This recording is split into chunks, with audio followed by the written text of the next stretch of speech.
Hey everyone, and welcome back to my YouTube channel. My name's Rebecca Sides. I'm General Manager at Mercedes-Benz. I've been with them now for coming up to 13 years actually.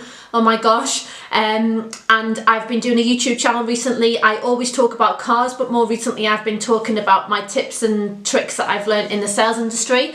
So today I'm going to talk to you about a topic which I often get asked about, which is sales closing tips. Again, I've got my notes around me, so if I'm looking down onto paper and stuff, it's just because I have amassed many notes over the years.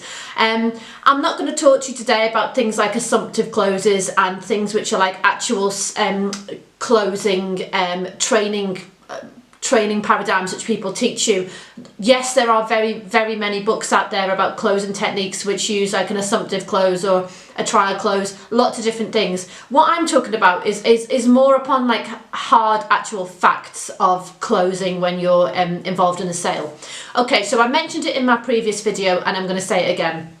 One of the most important parts of any sales process is asking for the customer's business. So often salespeople forget to do this. I've forgotten to do it. You find that you have a wonderful sales process, everything goes well, you talk about your product, you explain it well, you attach the features and benefits of the product to the customer's needs and wants, and then the business just, it doesn't happen, the close doesn't happen, the customer leaves, and you almost find yourself saying, well, what did I do wrong there?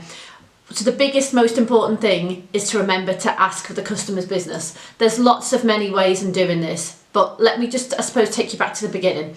Okay, so when you're dealing with a prospective client, whether that be a one-on-one customer or if you're working in business-to-business sales, it's really important that you get to know that you're dealing with the decision maker.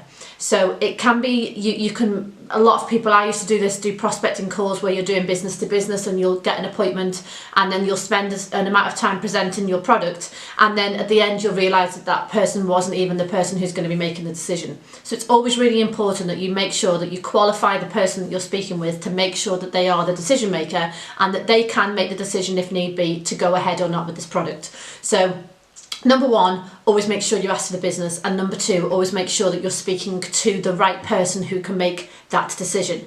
Okay, the other thing that I would then lead on to is to make sure that you qualify the customer. So it's really important, again, I've mentioned this in other videos, that when you're talking about the feature, I was literally getting into my example then and the SD card said it was full, so I had to start again. So anyway, so say you're buying, say someone comes to me to buy a car and I try to sell them a sports car and they're a family. There is no point in me trying to attach the features and benefits of a sport car to somebody who's wanting to buy a car for an expanding family who's looking for more space and size.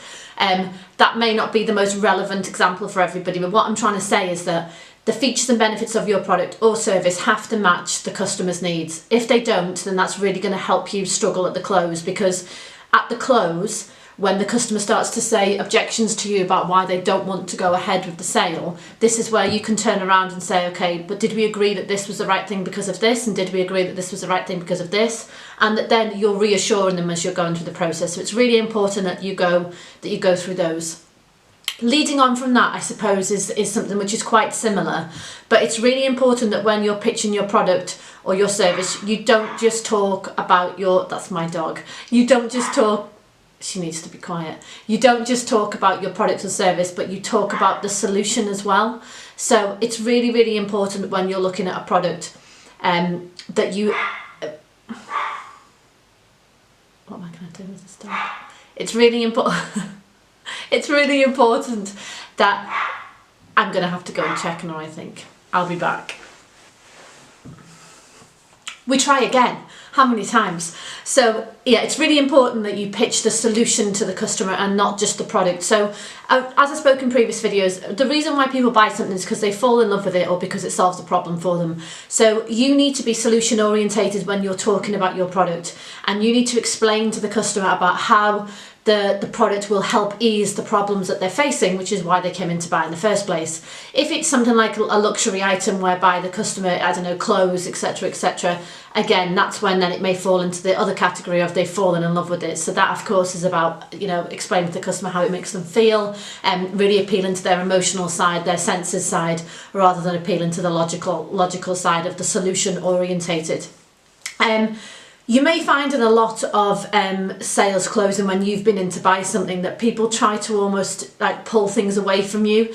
I don't like this kind of sales tactic. I don't like it at all. I've seen it used a lot of times, and where people almost create urgency around it, they effectively say things like, oh, okay, well, we've had somebody else looking at it, you know, that they may be coming back in. The problem with that is the problem with creating this urgency-based sale is that it isn't very credible, is the truth. Not a lot of people believe it. So you may have a situation whereby there actually is an urgency around the product and it actually is in low supply, or it may be one of a kind, and people then unfortunately don't even believe you. It's almost like the boy who cried wolf kind of analogy, whereby because it's been used so many times it often doesn't work. If of course it is the truth, if you've built up a credible relationship with the customer from the beginning, then in that situation they will believe you, and you'll be able to turn around to the customer and say, look, you know, genuinely this is the case whereby we have somebody else looking at this particular item.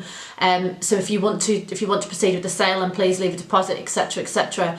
But that is something which is used a lot. It isn't really something which I like to use, unless of course it is a situation whereby there really is somebody else looking at that product. So I'd probably be a little bit cautious with that one. The other thing, of course, is their objections. So throughout the sales process, you should have been gathering information with your customer along the way, learning about them, to make sure that when it comes to the close, when you've asked for their business, when it's the most important part of the sale, where you're giving that service, because a close is a service, it's giving the customer what they want, which is they've come in to buy a product, and you're servicing them by enabling them to buy the product that they need to solve their problem. So you need to make sure that at this point you can overcome their objections, because people don't like being sold to. They don't like that point of saying yes. They really, really don't, unless it's me with shoes. I love that point of saying yes, or handbags. But what I'm saying is that people at this point, you'll often see a change in their body language, you'll see a change in their demeanour, you'll see a change in everything that they've spoken about up until the point of closing, because people almost feel like, oh, okay, this is the point where I'm going to get sold to now, I almost need to put the barriers up. So you need to make sure that you can overcome the customer's objections at this point, and make sure that you're able to revert back to the conversations that you've had previously, revert back to their why, of course, which we spoke about in a previous video, making sure that you know what their why is, and making sure that you're able to go back to all of the things that you've discussed and able to resolve their negative attitude about your product, to be able to effectively bring the whole thing to a nice close, pardon the pun. But the whole point is that you've been able to listen throughout the sale, to be able to bring back to the end of the process and say, did we agree on this? Did we agree on this? And did we agree on this? And at that point the customer says yes. So that will remove any of the negative objections which customers have at the end, where they say, right, well, I need to go away and think about it, I need to go and speak to somebody else, I need to make sure that I'm doing the right thing, I need to sleep on it. The only reason why people say those things are because they're not certain. So the value exchange hasn't been given enough. So I talk about the value exchange a lot in work, and the value exchange is the difference between me giving you money for something and you giving me a service for it. The only way that value exchange will happen is if I believe that you're giving me enough service for the money that I'm giving you. So whenever you get to a sales point and whereby that sale hasn't tipped into a sale, it's because the value exchange throughout the sales process hasn't been built up.